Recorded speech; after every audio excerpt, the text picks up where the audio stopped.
Yayasan Pusaka Indonesia Raya. Untuk pelatihan yang pernah beliau ikuti, yang pertama ada pelatihan analisa sosial yang diselenggarakan oleh Yayasan Pusaka Indonesia Raya, pelatihan survei dan marketing politik, alumni politisi muda dan tim pemenangan, pilihan legislatif tahun 2019 yang diselenggarakan oleh Kaukus Politisi Muda dan Yayasan Satu Nama. Kemudian Sekolah Anggaran dan Advokasi Kebijakan Publik yang diselenggarakan oleh Komite Masyarakat Anti Korupsi Surabaya, kelas politik anggaran 3 yang diselenggarakan oleh Forum Indonesia untuk Transparansi Anggaran Jawa Timur, yakni Fitra Jatim. Yang terakhir ada pelatihan pengelolaan dan strategi keuangan non-laba, yang mana perpajakan bagi organisasi non-laba yang diselenggarakan oleh Publish What You Pay, PWYP Indonesia. Pengalaman kajian dan kebijakan publik, yang pertama ada kajian akademis kebijakan parkir berlangganan Kabupaten Sidoarjo tahun 2019, kajian akademisi potensi kerugian dan tidak optimalnya aset daerah pada Dinas Pendidikan di Kabupaten Sidoarjo, kajian kebijakan pengelolaan barang milik daerah bersama Teamwork Saka Indonesia, rencana kebijakan RSD Krian dengan skema KPBU bersama Yayasan Pusaka Indonesia, kajian akademis analisis kemandirian keuangan daerah, pertumbuhan ekonomi dan tingkat kemiskinan masyarakat Kabupaten Bangkalan tahun 2018 sampai tahun 2020, rencana kebijakan Raperda RT/RW tahun 2020 bersama Yayasan Pusaka Indonesia Raya, kajian akademisi rencana strategis atau Renstra pada 5 perangkat daerah Kabupaten Sidoarjo pada tahun 2021, kajian akademis analisis tata kelola retribusi parkir terhadap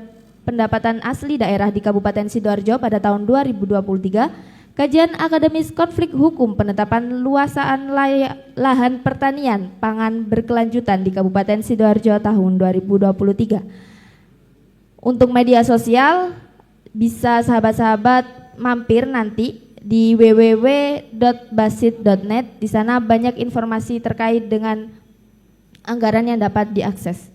Sebelumnya sahabat-sahabat, seperti yang kita tahu, APBD merupakan instrumen utama dalam penyelenggaraan pemerintahan daerah.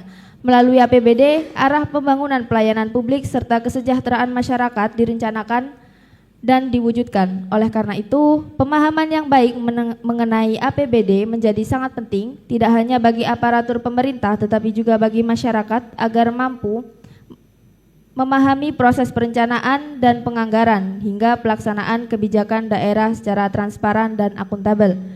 Pemahaman APBD bagi aktivis bukan sekedar kemampuan membaca tabel angka, tetapi kemampuan menganalisis struktur, mengungkap ketimpangan dan membangun kritik menjadi lebih sahih dan melakukan advokasi yang terstruktur. Mungkin itu saja yang dapat saya sampaikan sebagai pengantar pada diskusi kita pagi hari ini. Selanjutnya untuk pemaparan materi akan lebih lengkap dijelaskan oleh pemateri. Kepada beliau kami persilahkan.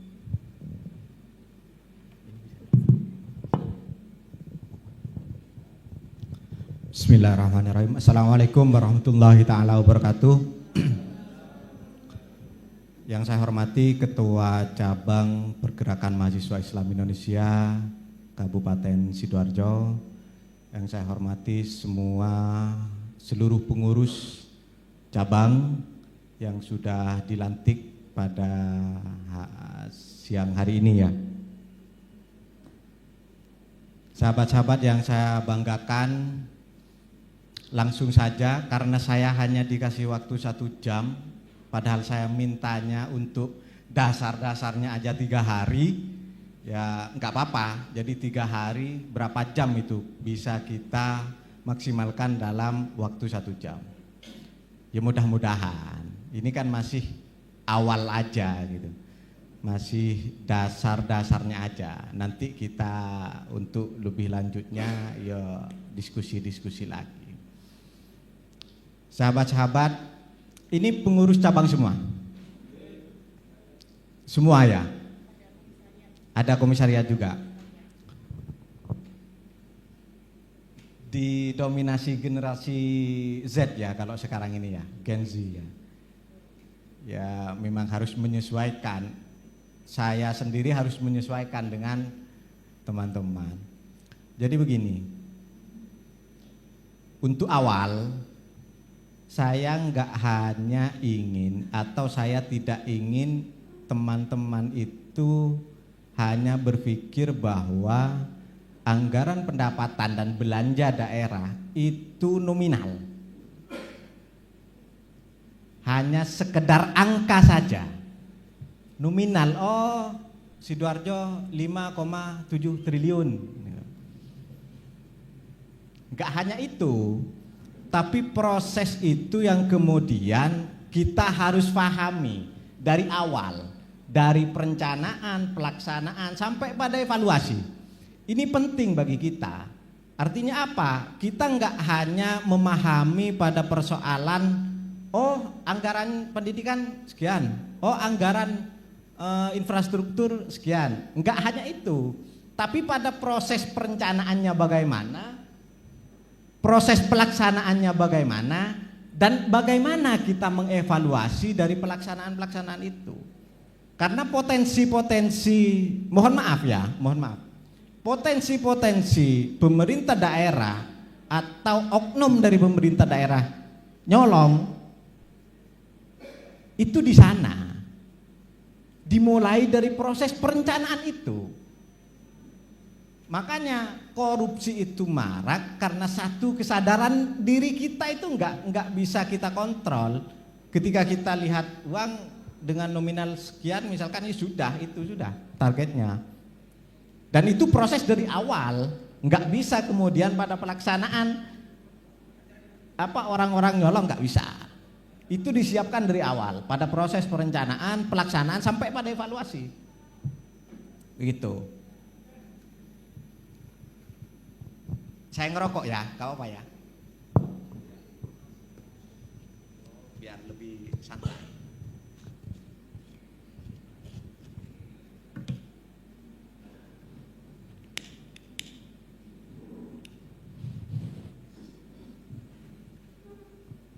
Jadi begini.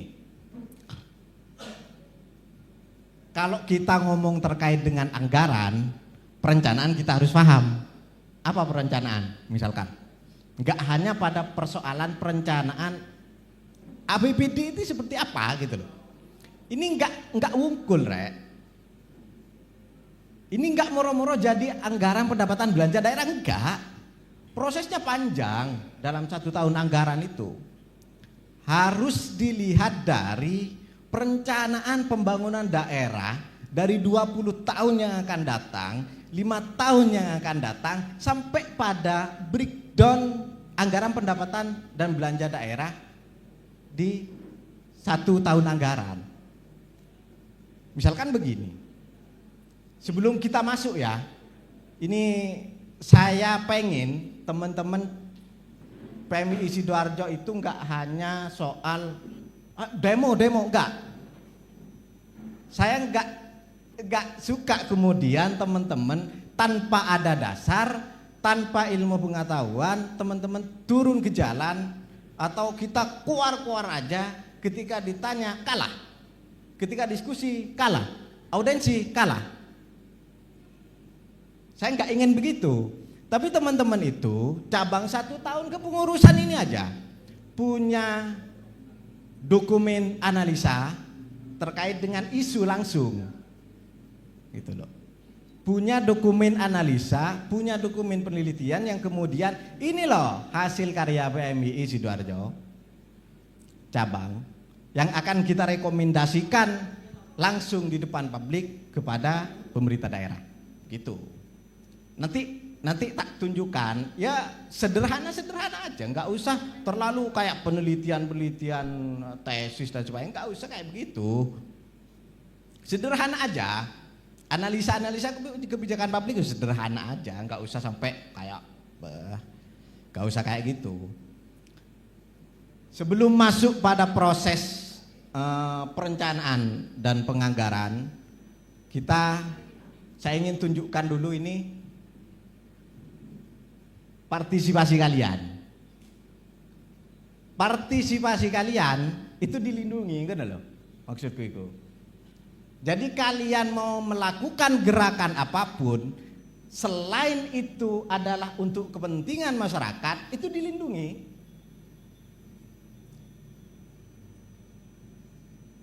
Tuh. Jadi ini dilindungi kalian, nggak angger, demo, nggak, dilindungi.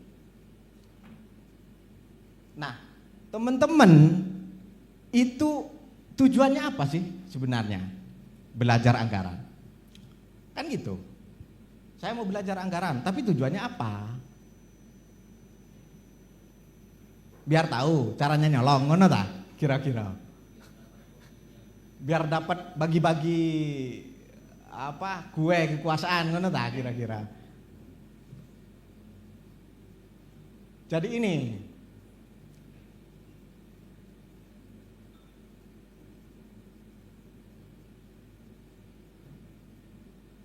ini partisipasi masyarakat, bahwa kita sebagai masyarakat harus paham nih, itu uang kita rek. Cok angger nganggarno infrastruktur ini masih nganggarkan juga nggak mari-mari Sidoarjo. Si panggah banjir ae.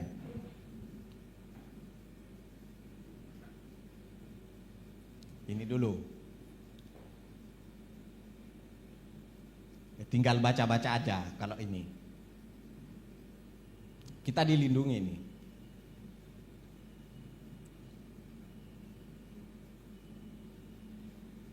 Nah, ini dasar hukumnya.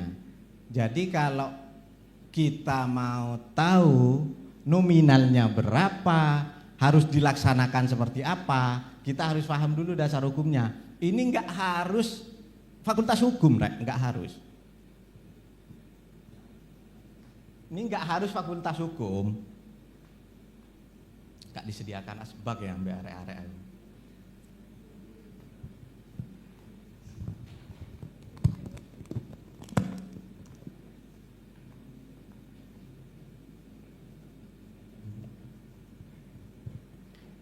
Jadi kalau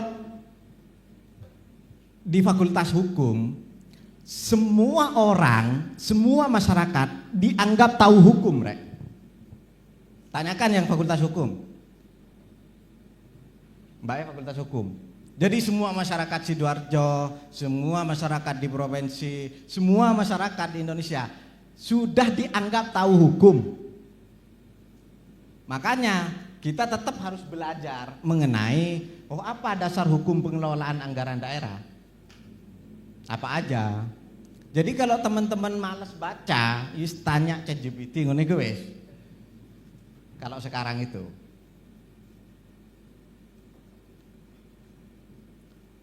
Nah, ini penting ini.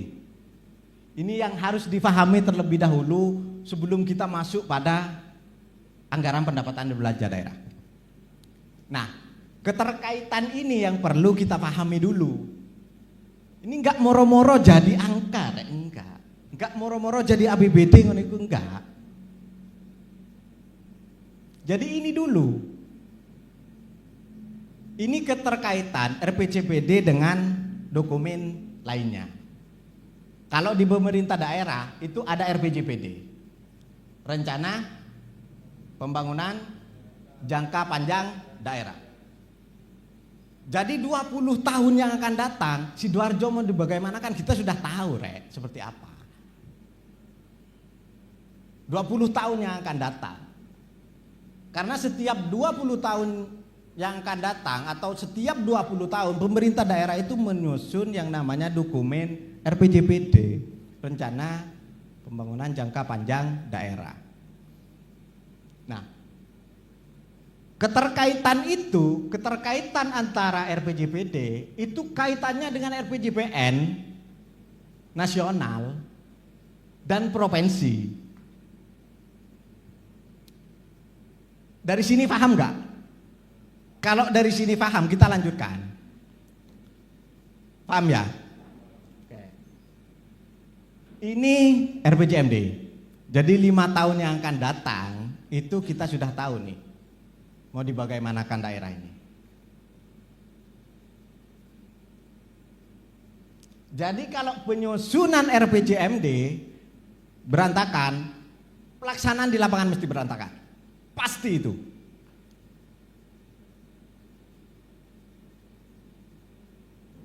Makanya kalau orang nyolong dimulai dari awal, enggak langsung ke akhir. Ya sepurane, bullshit rek. Pemerintah itu. Empret, temen. Berani aku diskusi itu sampai pemerintah daerah. Empret, kakaknya nyolong deh.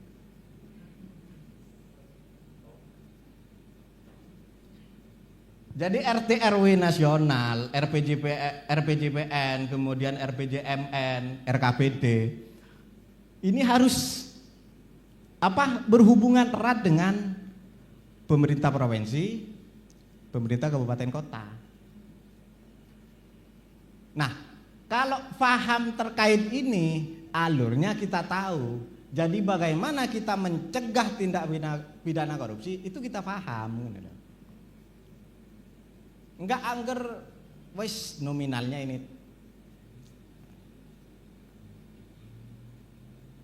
Paham ya?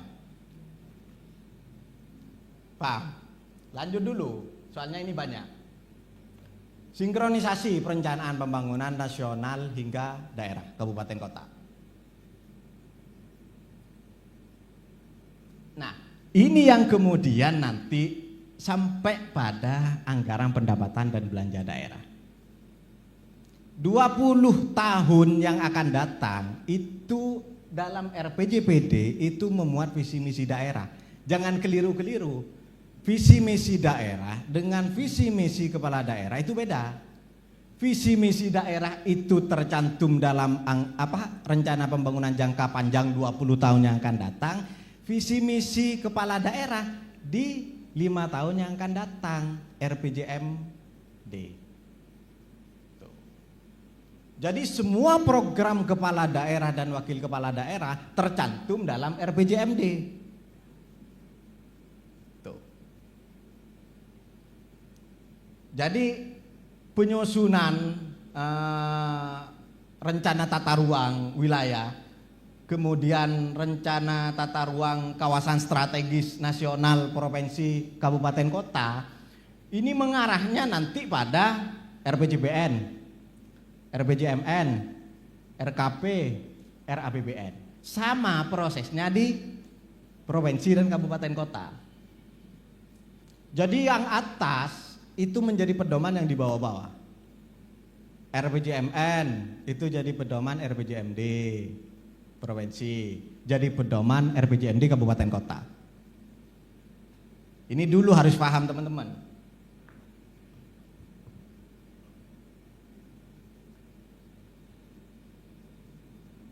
RPJMD misalkan, RPJMD disusun dan oleh kabupaten kota dan menjadi pedoman SKPD. SKPD tahu tak arek-arek SKPD itu Pak? OPD. Kalau sekarang itu PD, perangkat daerah. Apa aja kira-kira?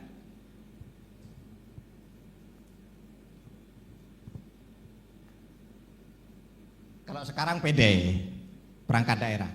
Apa aja kira-kira? DLH.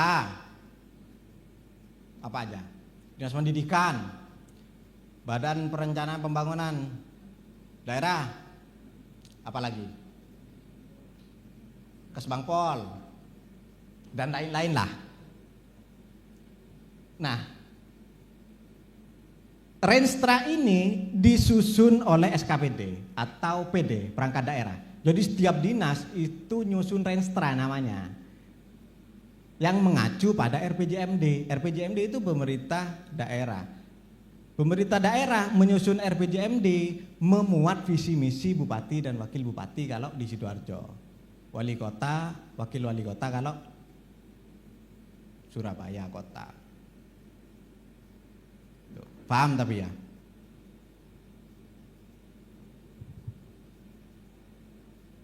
Paham? Selain RPJMD itu dijabarkan dengan RKPD.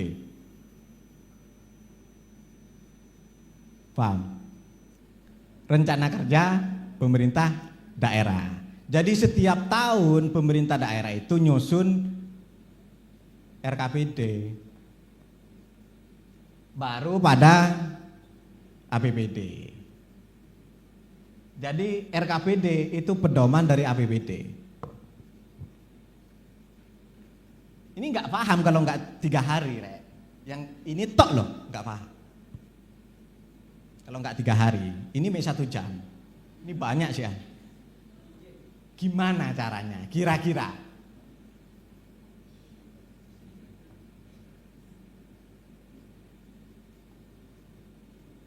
Nih, kalau ini kalian bisa baca-baca sendiri. Anggaran, penganggaran, kan sudah dikirim toh.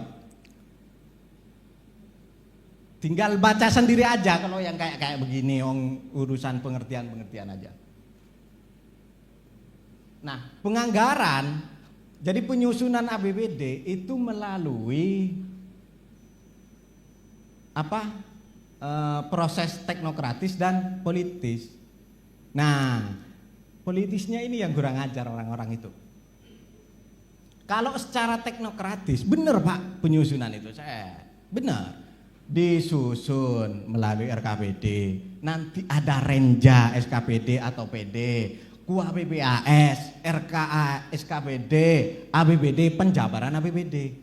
APBD itu ditetapkan melalui peraturan daerah, jadi wajib dilaksanakan.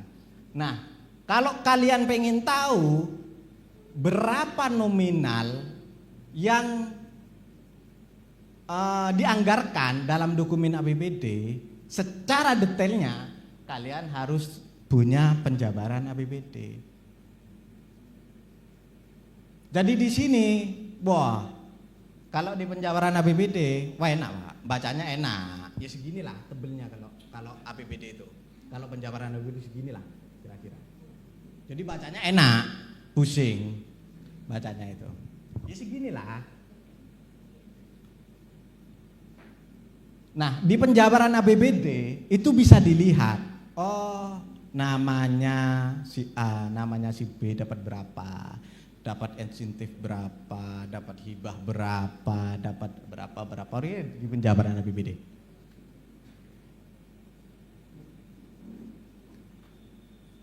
Kenapa kemudian pemerintah daerah nggak transparan dalam hal informasi publik terkait dengan anggaran pendapatan dan belanja daerah atau penjabaran APBD? Ya, karena riskan, karena masyarakat luas nanti akan tahu, si A dapat berapa, ternyata hibahnya ke sana, ternyata PJNU dapat hibah sekian miliar misalkan, ternyata Muhammadiyah dapat sekian miliar, ternyata IPNU dapat juga, IPMBI dapat juga misalkan. Jadi kelihatan semua. Nah, ini yang potensi oleh teman-teman untuk direcoki. Makanya paling ribet cari dokumen APBD. Gak ngarah dikasih. Kalau sebelumnya zamannya siapa ya? Cewek itu juga. Wafir, ketua cabang cewek itu disengketakan ke KI, Komisi Informasi. Keren pada waktu itu, keren. Jadi proses permohonan informasi publik terkait dengan APBD kan minta APBD kan, minta dokumen APBD ke pemerintah daerah, nggak dikasih Pak, nggak dikasih, baru disengketakan ke Komisi Informasi, di sidang PCPMI Sidoarjo, pemerintah Kabupaten Sidoarjo di sidang Pak, keren, sidang di pengadilan ngono iku lah. Menang. Itu hak masyarakat kok. Ya.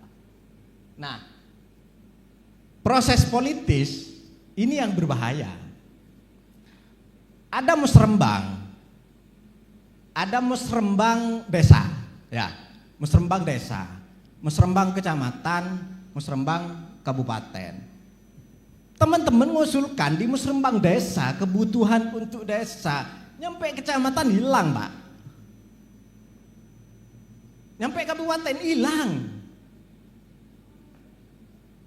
Kalau nggak percaya, coba aja teman-teman. Ada musrembang desa, ikut aja. Ikut, ngusulkan. Usulan teman-teman. Lek nggak hilang di musrembang kecamatan. Apalagi nyampe kabupaten, musrembang kabupaten, hilang, bris, wis.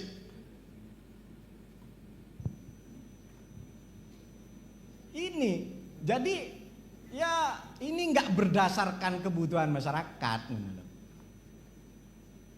Zamannya Wafir itu keren, sampai ngawal pada musrembang desa dan kecamatan, sampai pada kabupaten.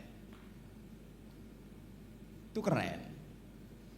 Ditakuti oleh pemerintah daerah. Jadi musrembang desa, kecamatan, kabupaten itu proses politis. Yang menentukan anggaran mau dibagaimanakan ternyata bukan di desa, Pak. Bukan usulan dari masyarakat desa itu, bukan. Dari kecamatan, bukan ternyata. Dari sopo? Ya mbuh, dari sopo? Dari DPRD ngono iku, DPRD. Jadi kalau APBD nih. Dinas buat nih renja, rencana kerja, dan RKA, rencana kerja dan anggaran, ya. Buat sudah dinas. Tret. Yang menentukan siapa? Ayo. Yang menentukan siapa kira-kira?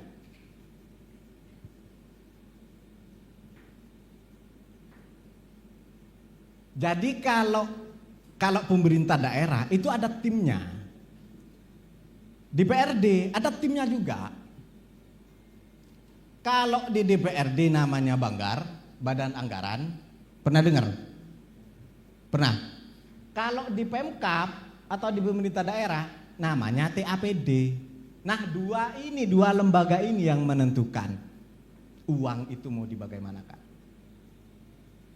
Sekuat apapun masyarakat mengusulkan, sekuat apapun rencana kerja atau rencana kerja dan anggaran oleh dinas, ketika nyampe pada TAPD itu diketuai sekda, Pak. Jadi kalau di pemerintahan itu nomor 2-nya itu sekda, bukan wakil bupati.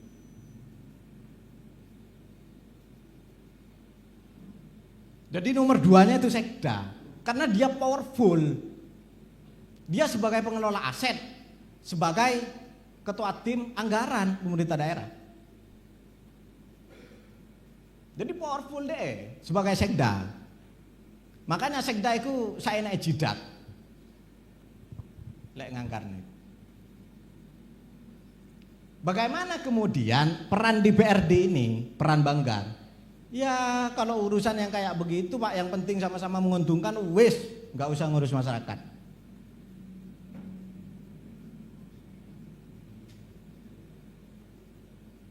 Apa? Misalkan, ya narasumber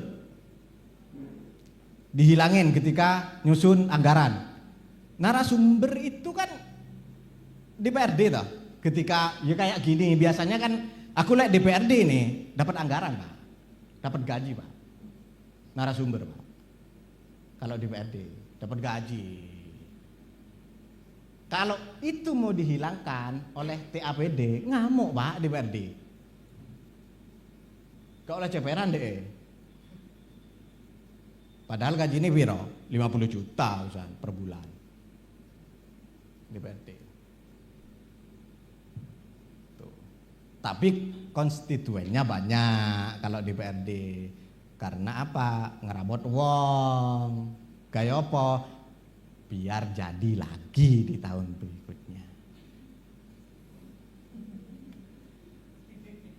Gitu kalau di DPRD itu. Yang enak, ya PNS itu, Pak, sekda itu, Pak. Yang enak, karena yang megang kartunya dia langsung istrinya. Kalau DPRD proposal lagi, Pak, proposal itu. nang DPRD iku. Sing jaluk iki lah, masyarakat sing jaluk iki lah. Gak jaluk nang sekda. Wong sekda dipegang istrinya kok rekeningnya. Kata dia awakno.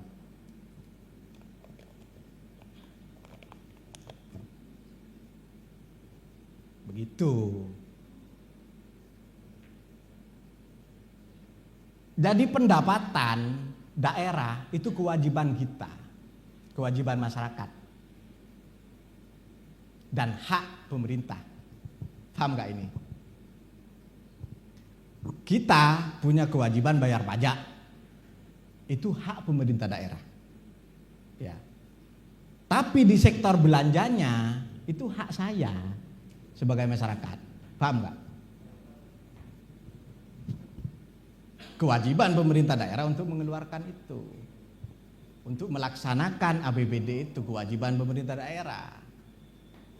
Sekarang kan kebalik, yang jadi tuannya kan bukan kita masyarakat, pemerintah daerah.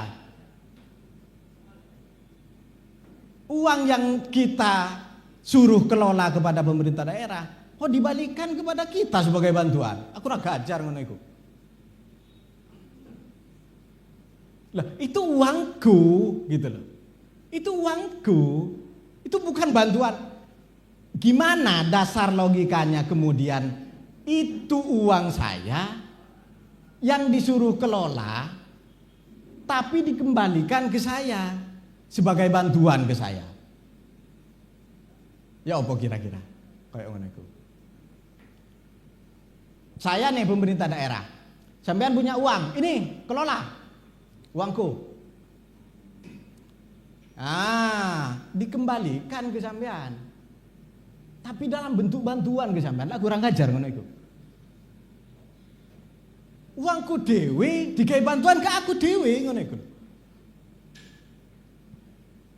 Padahal urusan hak itu urusan kewajiban yang dilaksanakan oleh pemerintah daerah. Dua ini sudah. Jadi kalau dua ini paten di otak kalian, oh kurang ajar pemerintah daerah. Belum lagi kita masuk pada isu-isu yang krusial, oh kurang ajar. Tok wis. Kalau kalian paham, nggak ada benernya pemerintah daerah itu, teman. Kalau kalian paham perencanaan, penganggaran, pelaksanaan, sampai pada kalian harus evaluasi, nggak ono bener pemerintah daerah, teman. Busuk.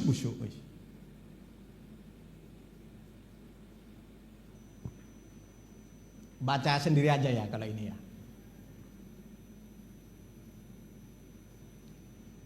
Ini politik anggaran.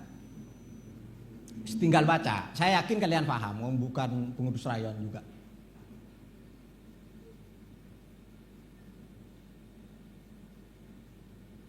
Ini prinsip penyusunan APBD. Kalau dijelaskan semua nggak bisa, nggak bisa. Ini nanti soalnya detail banget, wes. Jadi kalau kalian nggak benar-benar punya keinginan untuk belajar anggaran, nggak bisa. Karena ngomong anggaran itu kita harus on terus gitu loh. Pikiran kita harus on terus. Karena kalau kita paham ada isu apapun masuk ke kita terkait dengan pelaksanaan anggaran, kita sudah tahu nih orang-orang nyompetnya dari sisi mana. Gitu. Ada isu masuk aja wes.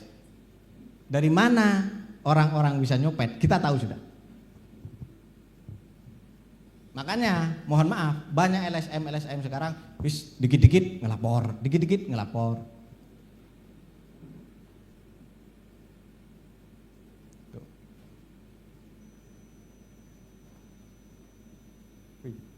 Bentarku nggak bisa.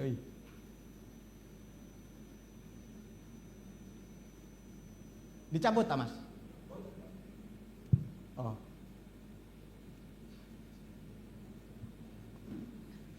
Tahapan RKPD dan APBD, penetapan RKPD. Tahapan RKPD dan APBD, penetapan APBD. Tahapan perubahan RKPD dan APBD, kemudian struktur APBD. Kita lihat. Bisa paham 1 jam? Ini aja gak paham 1 jam. Jadi ini rencana awal RKPD, rancangan RKPD, kemudian rancangan akhir RKPD. Ini masih RKPD, belum masuk pada APBD nih. RKPD itu rencana kerja pemerintah daerah. Ini dalam 1 tahun anggaran jadi pedoman penyusunan APBD. Jadi harus paham ini dulu. Kalau paham ini dulu, oh ternyata penetapan RKPD lambat karena jadi kita tahu jadwalnya dari Desember, Januari, Februari, Maret, April, Mei, Juni, Juli. Tahu jadwalnya.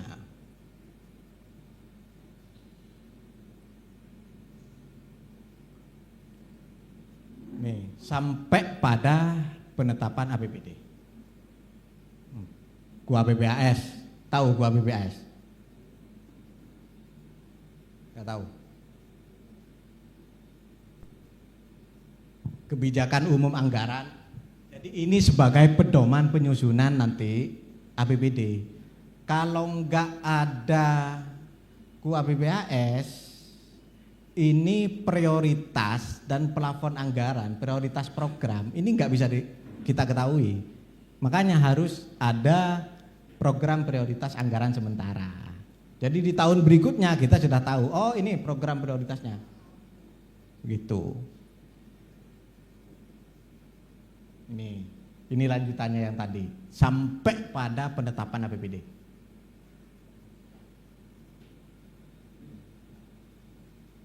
Ini 1 jam lewat sudah ya? Lewat sudah. Belum.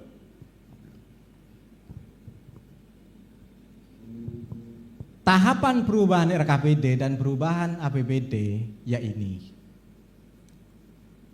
Jadi panjang kali lebar lah kira-kira kalau saya menjelaskan ini satu persatu. Enggak notut waktunya. Jadi perubahan APBD itu harus ditetapkan melalui Perda. Ya. Jadi perubahan APBD ditetapkan melalui Perda sebagai pedoman untuk penyusunan APBD tahun berikutnya.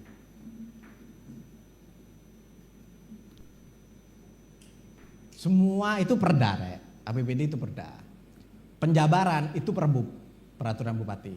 Saya ngomong ini loh ya, ngomong Kabupaten Sidoarjo loh ya. Jadi begitu. Pusing kalian kalau belajar kayak. Kecuali baca dulu step by step. Oh, ini ngerti, lanjut lagi ngerti. Tapi panjang prosesnya. Jangan belajar nyolong torek. Ini struktur APBD. Struktur APBD provinsi, kabupaten, kota sama strukturnya. Jadi ada pendapatan, ada belanja, ada pembiayaan. Di pendapatan ada pendapatan asli daerah, ada pendapatan transfer, ya lain-lain pendapatan yang sah. Di sektor pendapatan.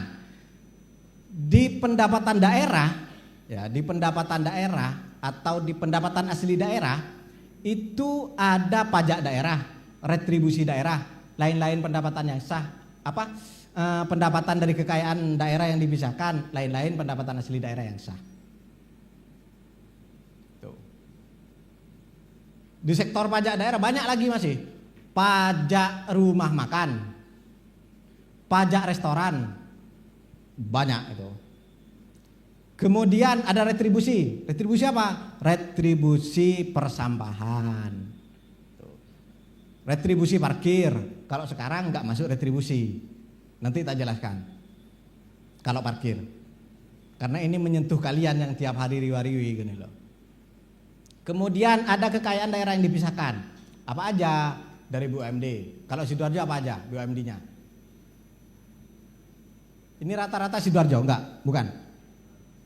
Bukan. Kalau di Sidoarjo ada PDAM. Semua sama kabupaten kota itu. Ada PDAM, ada Bank Delta Arta. Kemudian ada Aneka Usaha kalau Sidoarjo. Kemudian ada PDAM. PDAM itu namanya kalau Sidoarjo Delta Arta, Delta Tirta. Kalau bank itu Delta Arta. Kemudian ada PD Anika Usaha juga. Jadi semua BUMD itu masuk di kekayaan daerah yang dipisahkan. Tuh, BUMD itu. Makanya ada dari BUMD misalkan tak sebutkan aja wis PDAM misalkan. PDAM di Sidoarjo wis. Ada dana siluman Pak yang masuk itu. Dana siluman itu masuk. Sebagai dividen, tahu, laba dikasih ke daerah. Padahal ngutang. Itu piutang. Jadi di PDAM itu ada kontraktor-kontraktor yang belum dibayar oleh PDAM. Itu kewajiban PDAM untuk bayar. Kira-kira begitulah, kira-kira. Tapi sekarang oleh Bupati dimasukkan ke laba, Pak. Terus ya apa terusan? Oh gitu, harus dibayar kepada kontraktor-kontraktor yang sudah melaksanakan proyek kan. Itu dimasukkan kepada laba, kepada hasil. Jadi banyak uang siluman yang ngendap ngono iku banyak rek. Kemudian pendapatan transfer. Pendapatan transfer itu dari pemerintah pusat dan pemerintah antar daerah. Jadi pendapatan transfer itu dari pemerintah pusat kayak dana alokasi umum, dana alokasi khusus, kemudian dana desa masuk lewat. Ini ada rekeningnya masing-masing, rek. Enggak angger masuk dalam satu rekening pemerintah daerah, enggak. Ini semua itu ada rekeningnya masing-masing. Dan ada kode rekeningnya kalau di APBD itu.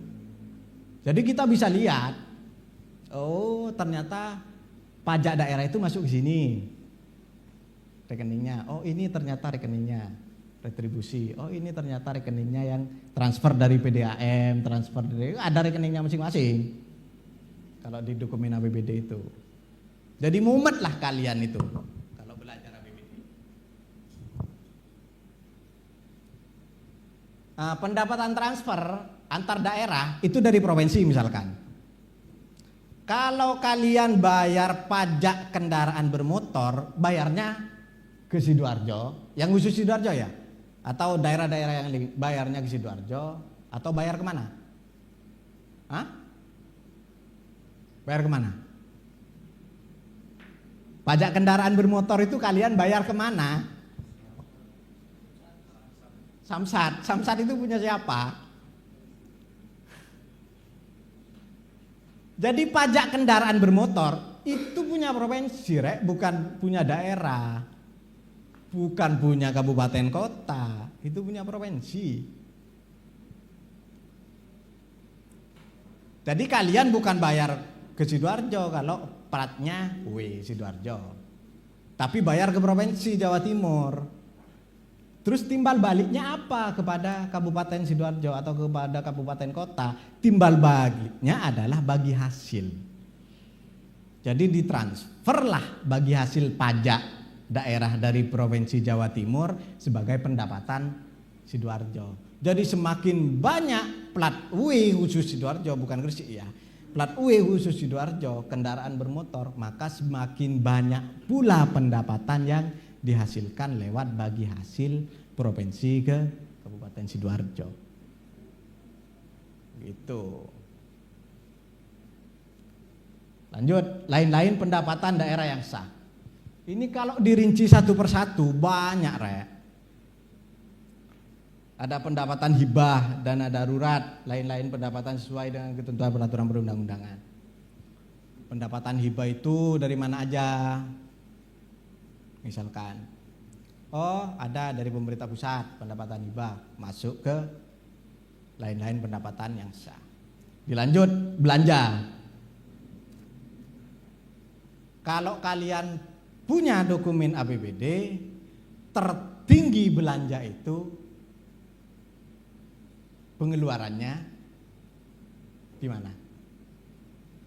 Di belanja pegawai, Pak. Jadi tertinggi pengeluaran daerah itu, uang daerah yang keluar tertinggi itu di belanja pegawai.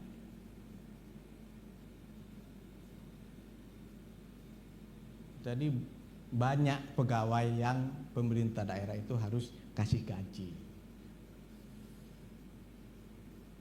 Tapi yang untuk masyarakat gak jelas. Barang dan jasa, bunga, subsidi. Kalau di belanja modal, ada modal tanah, ada modal peralatan. Kemudian belanja tidak terduga, belanja transfer. Banyak ini kalau dirinci satu persatu. Makanya kalau kalian sudah paham nih, dengar kalian dari WA kalian itu, wah, ada isu apa gitu, tahu kalian sudah. Oh, jalannya ya ini, nanti nyolongnya di sini. Ya wis, iku wis. Ayo kita bagi-bagi mengelotok wis. Kalau di pembiayaan ada sisa lebih perhitungan anggaran tahun sebelumnya. Jadi Silpa, makanya saya kasih warning nih kepada teman-teman pengurus cabang Sidoarjo. Walaupun sebelum-sebelumnya, jangan terjebak di angka-angka. Silpa itu sudah jelas, Rek, walaupun gak ada uangnya. Ya. Silpa itu sudah jelas akan digunakan di tahun berikutnya. Makanya gak usah terlalu ngotot bahas Silpa. Saya dari periodenya ke siapa ketika baca di share arek-arek PMII berita, yo kok Silpa tok sing dibahas. Jangan diangka-angka, tapi kebijakan itu. Kemudian pencairan dana cadangan, hasil penjualan kekayaan daerah yang dipisahkan. Kalau ada misalkan PDAM nih dijual nih, PDAM ini sudah dijual sudah, kira-kira oleh pemerintah daerah itu, BUMD ini dijual, itu masuknya pada penerimaan pembiayaan. Jadi penjualan aset itu masuk di sini. Di pengeluaran pembiayaan itu ada pembentukan dana cadangan, kemudian ada penyertaan modal daerah. Jadi daerah menyertakan modal kepada BUMD misalkan, kepada PDAM, kepada Bank Jatim. Sidoarjo punya penyertaan modal kepada Bank Jatim juga. Sidoarjo. Jadi ini pengeluarannya lewat pengeluaran pembiayaan. Pusing wis ta.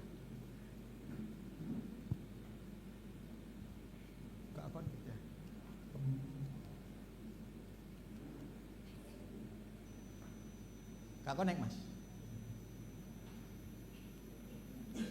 Oke. Ini dibaca sendiri aja kalau ini.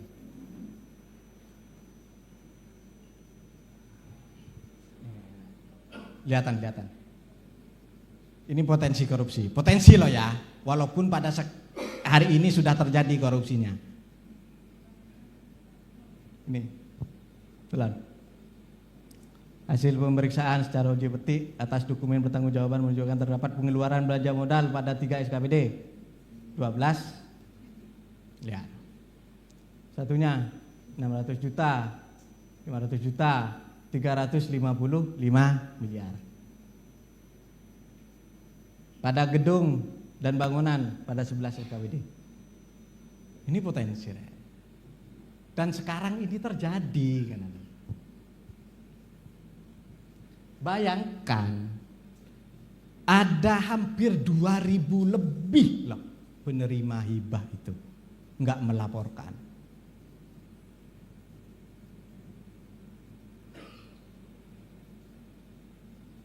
Dan nama penerima hibah itu lah, Pokmas kelompok masyarakat ngono iku ya. Itu wis gak karu-karuan wis. Saya punya datanya semua ini. Yang 2000 ini, yang hampir 2000. 1981. Itu kelompok masyarakat semua, enggak melaporkan. Colong duit ambil uang-uang.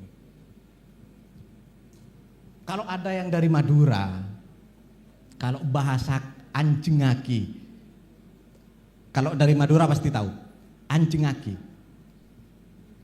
Anjingaki itu kalau dari bahasa Madura, kalian diginiin, itu jadi nama Pokmas, rek. Nggak ngelaporkan juga LPG-nya. Wis pokoknya wis macam-macam wis. Pokmas gak jelas dulu itu. Kelompok-kelompok masyarakat dari 1981 ini gak ngelaporkan. Dan itu terjadi sekarang korupsinya. Belum selesai prosesnya sampai sekarang.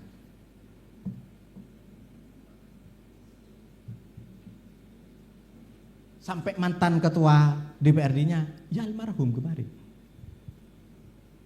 Namanya Pak Kusnadi itu. Dan itu masih proses di KPK, akhirnya dihentikan karena orangnya meninggal. Ya ini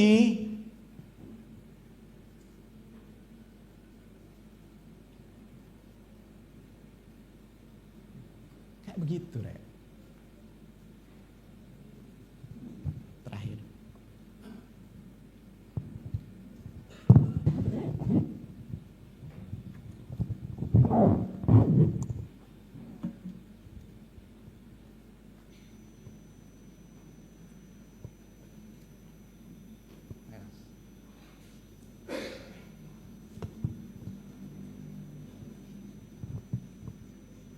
Tunjukin dulu. Jadi saya pengen teman-teman itu nggak hanya keluar-keluar tok, tapi punya dokumen analisa, ngono. Tak tunjukin. Nggak usah terlalu berat-berat kayak skripsi, kayak tesis, kayak disertasi, nggak usah kayak gitu. Wis yang landai-landai aja. Tak tunjukin.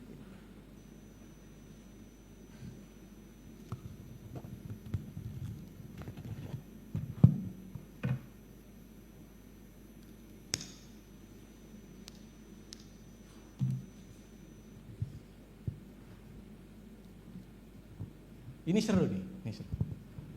Ini untuk kalian sehari-hari gitu.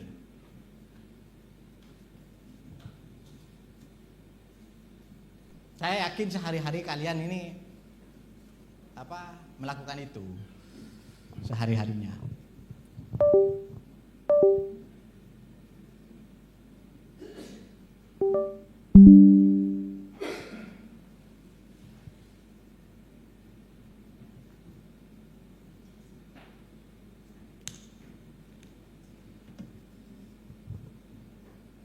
Bisa ya?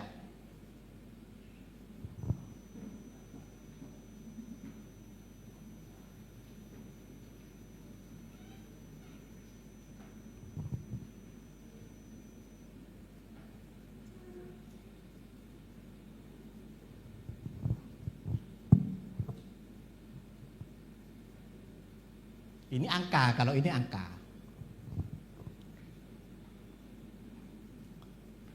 Ini seru. Tiap hari pasti kalian, ya kalau masih namanya keluar dari rumah, kita ke pasar, kita kemana, ke Gajah Mada aja wes, pasti ini keluar dari kalian. Pasti ini keluar dari kalian.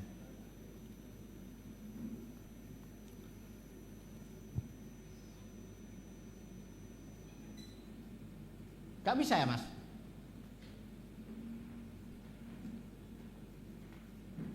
Bisa?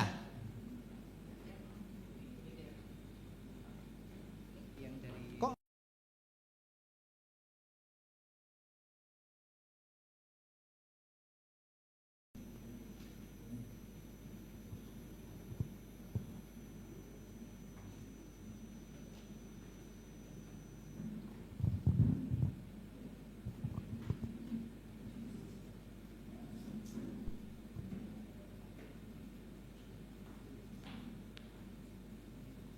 Gak connect?